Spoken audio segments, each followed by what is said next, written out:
प्रिय विद्यार्थियों, सादर नमस्कार। आज हम पढ़ेंगे इस क्लास में संज्ञा। संज्ञा हिंदी व्याकरण का महत्वपूर्ण बिंदु है, जिससे प्रतियोगिता परीक्षा में कई प्रश्न पूछे जाते हैं। तो आप मेरे इस चैनल से जुड़िए, लाइक कीजिए, कमेंट्स कीजिए, शेयर कीजिए और सदस्यता ग्रहण कीजिए।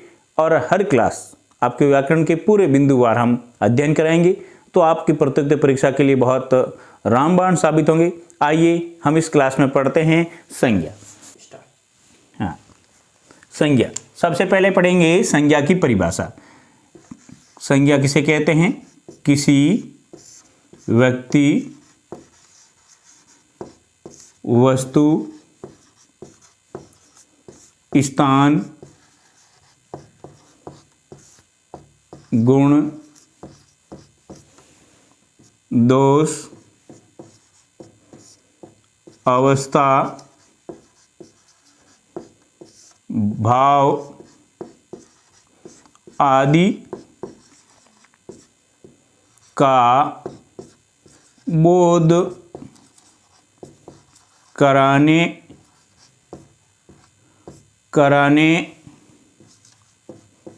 वाले शब्दों को संज्ञा कहते हैं।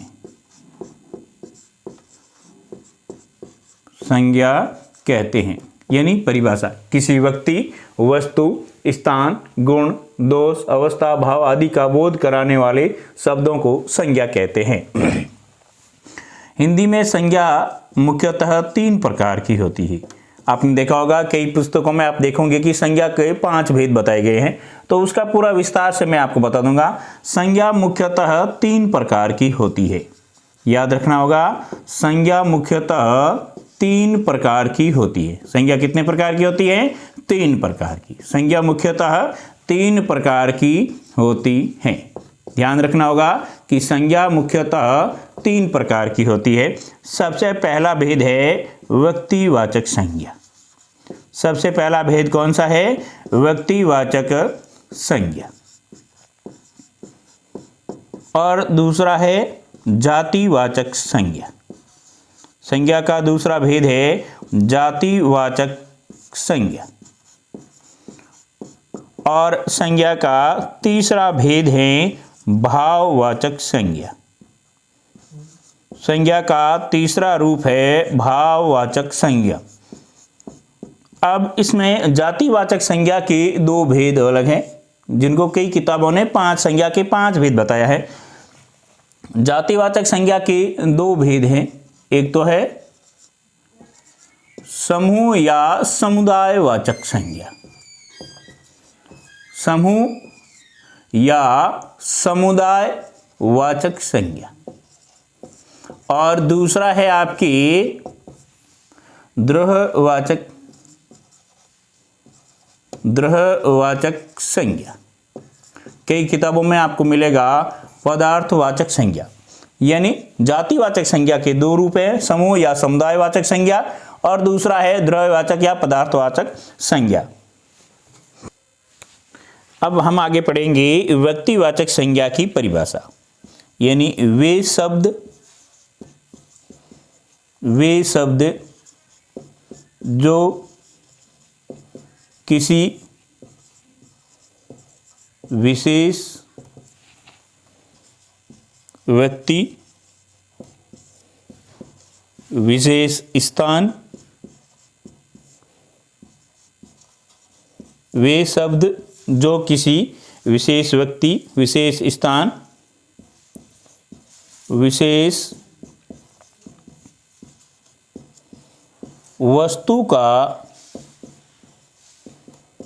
बोध कराते हैं, उसे व्यक्तिवाचक संज्ञा कहते हैं। उसे क्या कहते हैं? व्यक्तिवाचक संज्ञा कहते हैं। यानी व्यक्तिवाचक की क्या परिभाषा है? वे शब्द जो किसी विशेष व्यक्ति, विशेष स्थान, विशेष वस्तु का बोध कराते हैं, उसे व्यक्तिवाचक संज्ञा कहते हैं। अब व्यक्तिवाचक संज्ञा के उदाहरण जैसे व्यक्ति विशेष, जैसे आ गया रमेश, राम, मोहन, राधा, यानी व्यक्तियों के नाम का बोध करा रहे हैं, तो वो किसके अंदर आएंगे? व्यक्तिवाचक संज्ञा के उदाहरण होंगे। उसके बाद आता है किसी स्थान का बोध, जैसे जयपुर, दिल्ली, भारत, जापान, ये सारे उदाहरण हैं, व्यक्तिवाचक संज्ञा के उदाहरण हैं। तो विशेष ध्यान रखना होगा कि परीक्षा में प्रश्न ये पूछा जा सकता है कि संज्ञा के कितने भेद हैं, तो आपको ध्यान रखना होगा संज्ञा के मुख्यतः 3 भेद होते हैं, व्यक्तिवाचक संज्ञा, जातिवाचक संज्ञा और भाववाचक संज्ञा। फिर जातिवाचक संज्ञा के 2 भेद हैं, समूह या समुदायवाचक संज्ञा और दूसरा है आपके द्रव्यवाचक संज्ञा। फिर व्यक्तिवाचक संज्ञा की परिभाषा, वे शब्द जो किसी विशेष व्यक्ति, विशेष स्थान, विशेष वस्तु का बोध कराते हैं उसे व्यक्तिवाचक संज्ञा कहते हैं। उदाहरण के रूप में रमेश, राम, मोहन, राधा, जयपुर, दिल्ली, भारत, जापान, या किसी पुस्तक का नाम दे दिया गया हो, जैसे रामचरितमानस,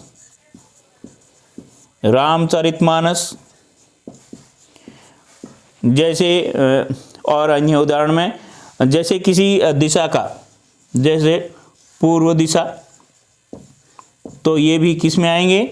आपके व्यक्तिवाचक संज्ञा के उदाहरण हैं। हाँ, इसका पूरा आप स्क्रीनशॉट ले लीजिए और अपने नोट्स के अंदर, नोटबुक के अंदर लिख लीजिए। पढ़ेंगे संज्ञा का दूसरा भेद, जातिवाचक संज्ञा।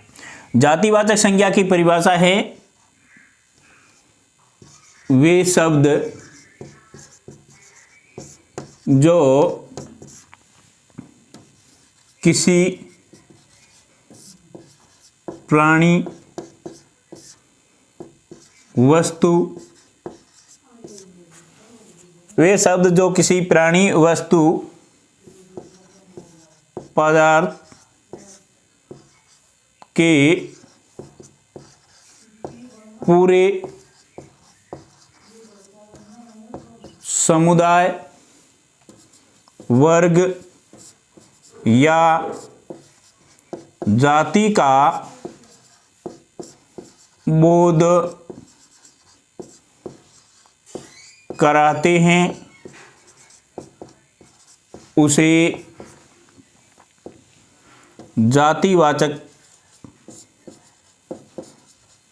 जातिवाचक संज्ञा कहते हैं।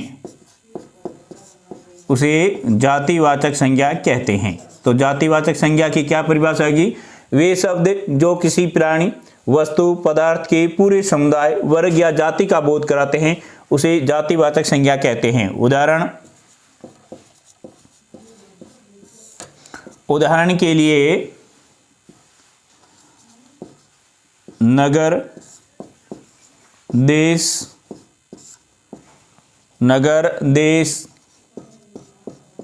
पहाड़, नदी, पुस्तक।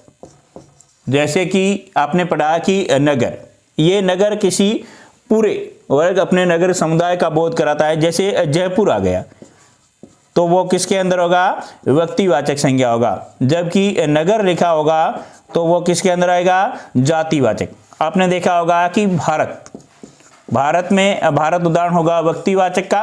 अगर देश आ जाता है तो किसका उदाहरण होगा? जातिवाचक संज्ञा का। जैसे पहाड़ में जैसे हिमालय आ गया, हिमालय नाम आते ही किसका उदाहरण हो जाएगा? व्यक्तिवाचक संज्ञा का उदाहरण हो जाएगा।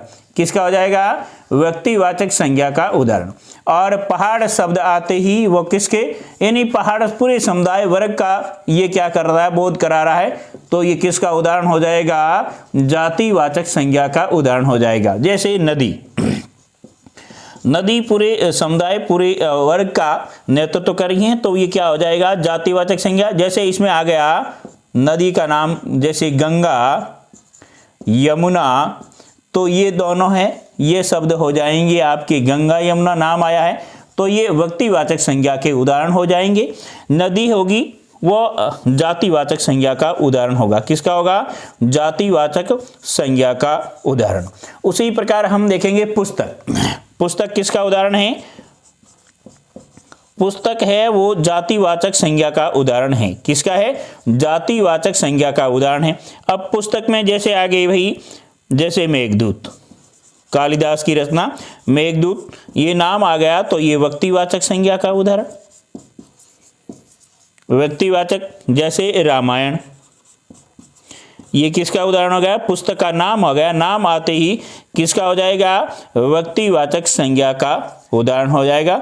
अगर पुस्तक शब्द आते ही सीधा सा सीधा आपको सोचने की जरूरत नहीं है, सीधा आपका उत्तर होगा जातिवाचक संज्ञा। और पुस्तक, किसी पुस्तक का नाम आते ही वो क्या हो जाएगा? व्यक्तिवाचक संज्ञा। अब हम पढ़ेंगे जातिवाचक संज्ञा के दो भेद। आपने पहले पढ़ा कि जातिवाचक संज्ञा के दो भेद होते हैं, समूह और समुदायवाचक। दूसरा होता है द्रव्यवाचक। समूह या समुदायवाचक में किसी वर्ग समूह का बोध कराता हो। जैसे उदाहरण के लिए परिवार। परिवार एक समूह, एक वर्ग का बोध करा रहा है, तो परिवार किसका उदाहरण हो जाएगा? समूह या समुदाय। जैसे कक्षा, यानी किसी एक विद्यार्थी का नाम लेंगे तो वो किसके अंदर आएगा? व्यक्तिवाचक। अब कक्षा का बोध करा रहा है तो ये किसमें आएगा? समूह या समुदायवाचक। और ये उदाहरण होगा जातिवाचक संज्ञा का। फिर हम बात करते हैं संसद। संसद एक समूह का नाम है, एक वर्ग का नाम है, तो वो किसका उदाहरण होगा? समूह या समुदाय वर्ग की। फिर होता है इसके अंदर संघ, कुंज और दल। ये सारे उदाहरण हैं समूह या समुदायवाचक जातिवाचक संज्ञा के उदाहरण। ध्यान रखना है, ये इसमें से ये प्रश्न आने की बहुत सारी संभावना रहती है परीक्षा में। संसद है, शब्द है, किस संज्ञा का उदाहरण है? तो अगर मोटे तौर पर पूछा जाए तो जातिवाचक संज्ञा के अंदर, अगर उसके अंदर पूछा जाए तो समूह या समुदाय वर्ग। संसद और कक्षा को आपको पूरी तरह ध्यान रखना है कि ये उदाहरण किस संज्ञा भेद के हैं, तो जातिवाचक संज्ञा के, और जातिवाचक संज्ञा के अंदर है समूह या समुदाय। फिर आता है द्रव्यवाचक संज्ञा, जिसमें द्रव्य के बारे में पदार्थ आता है, जिसमें घी, लोहा, सोना, चांदी, पानी आदि ये पदार्थ या तरल या पदार्थ, ठोस पदार्थ जो भी बताते हैं वो किसके अंदर आएंगे? आपके द्रव्यवाचक संज्ञा में। जैसे सीधा पूछ लिया जाए कि घी किस संज्ञा का उदाहरण है, अगर सीधा पूछा जाए तो आपको जातिवाचक संज्ञा के अंदर। अगर जातिवाचक संज्ञा के अंदर पूछ लिया जाए कि घी किसका उदाहरण है, तब आपको उत्तर देना होगा द्रव्यवाचक संज्ञा का। ठीक है ना? तो जैसे पानी का पूछ लिया जाए या सोने का पूछ लिया जाए, तो सीधा पूछा जाए तो सोना जातिवाचक संज्ञा का उदाहरण है। अगर जातिवाचक संज्ञा के अंदर भेद पूछा जाए तो वो किसका उदाहरण होगा? द्रव्यवाचक संज्ञा का। अब हम तीसरी संज्ञा है भाववाचक संज्ञा। तीसरी कौन सी संज्ञा है? भाववाचक संज्ञा। अब हम संज्ञा के अंदर तीसरा भेद पढ़ेंगे, भाववाचक संज्ञा। भाववाचक संज्ञा में है किसी व्यक्ति, वस्तु, पदार्थ के गुण, दोष, अवस्था व भाव का बोध कराने वाले शब्दों को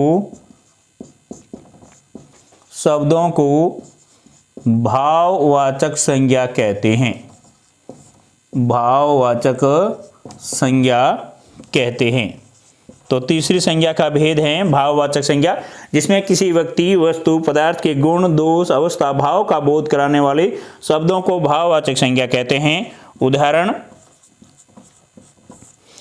जैसे बचपन, प्रसन्नता,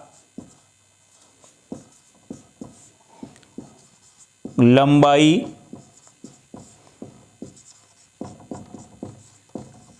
औचित्य, दास्ता आदि। यानी भाववाचक। ये प्रश्न कई बार परीक्षा में पूछा गया है कि बचपन किस संज्ञा भेद का उदाहरण है, तो आपका सीधा सा उत्तर होगा भाववाचक संज्ञा। यानी जहाँ विचारों के, अपने मन के भाव उमड़ रहे हो, वह कौन सी संज्ञा होगी? भाववाचक संज्ञा, जिसमें प्रसन्नता, बचपन, प्रसन्नता, लंबाई, औचित्य, दास्ता आदि शब्द ये क्या है? भाववाचक संज्ञा के उदाहरण हैं। यानी परिभाषा क्या हो जाएगी? किसी व्यक्ति, वस्तु, पदार्थ के गुण, दोष, अवस्था का भाव बोध कराने वाले शब्दों को भाववाचक संज्ञा कहते हैं। तो हमने पढ़ा कि भी संज्ञा की परिभाषा, संज्ञा के भेद। संज्ञा मुख्यतः 3 प्रकार की होती है: व्यक्तिवाचक संज्ञा, जातिवाचक संज्ञा और भाववाचक संज्ञा। फिर हमने देखा कि जातिवाचक संज्ञा के 2 भेद हैं: समूहवाचक या समुदायवाचक, दूसरा है द्रव्यवाचक संज्ञा। अब हम पढ़ेंगे जातिवाचक से भाववाचक संज्ञा बना। जैसे बच्चा किसका उदाहरण है? जातिवाचक संज्ञा का। बच्चा से भाववाचक बन जाएगा बचपन। जैसे मित्र जातिवाचक संज्ञा का उदाहरण है और मित्र से भाववाचक बन जाएगा मित्रता। जैसे पशु है, वो जातिवाचक संज्ञा का उदाहरण है, जिसे भाववाचक बन जाएगा पशुता। फिर है लड़का, जातिवाचक संज्ञा का उदाहरण है और जातिवाचक संज्ञा से भाववाचक बन जाएगा लड़कपन। फिर है हम सर्वनाम से भाववाचक संज्ञा बना। अपना, यह सर्वनाम है और भाववाचक बन जाएगा अपनापन। फिर है मम, ये सर्वनाम है और सर्वनाम से भाववाचक बन जाएगा ममता या ममत्व। फिर है सर्वनाम निज और इसे भाववाचक बन जाएगा निजत्व। अब हम पढ़ेंगे विशेषण से भाववाचक संज्ञा। बुढ़ा, यह जातिवाचक संज्ञा का उदाहरण है और इसे भाववाचक बन जाएगा बुढ़ापा। फिर मीठा, विशेषण और विशेषण से भाववाचक बन जाएगा मिठास। फिर है धीर, ये विशेषण और भाववाचक बन जाएगा धैर्य। फिर मधु, विशेषण और इसे भाववाचक बन जाएगा माधुरी। फिर है क्रिया से भाववाचक संज्ञा बना। दौड़ना एक क्रिया है, जिसे भाववाचक संज्ञा बन जाएगी दौड़। सजाना एक क्रिया है, जिसे भाववाचक संज्ञा बन जाएगी सजावट। खेलना एक क्रिया और भाववाचक बन जाएगी क्या? खेल। प्रिय विद्यार्थियों, आज हमने इस क्लास में पढ़ा संज्ञा कक्षा 3 से लेकर 12वीं तक तथा जो प्रतियोगिता परीक्षा की तैयारी करें उन सब के लिए है। मेरी क्लास आपको अच्छी लगी है तो आगे से आगे शेयर करें, सदिशा लें और आगे से आगे विद्यार्थियों तक शेयर करें ताकि इस कक्षा का अधिक से अधिक वो लाभ प्राप्त कर सकें। मेरे चैनल की सदस्यताएं शेयर करें, कमेंट्स करें और क्लास अवश्य देखें। धन्यवाद।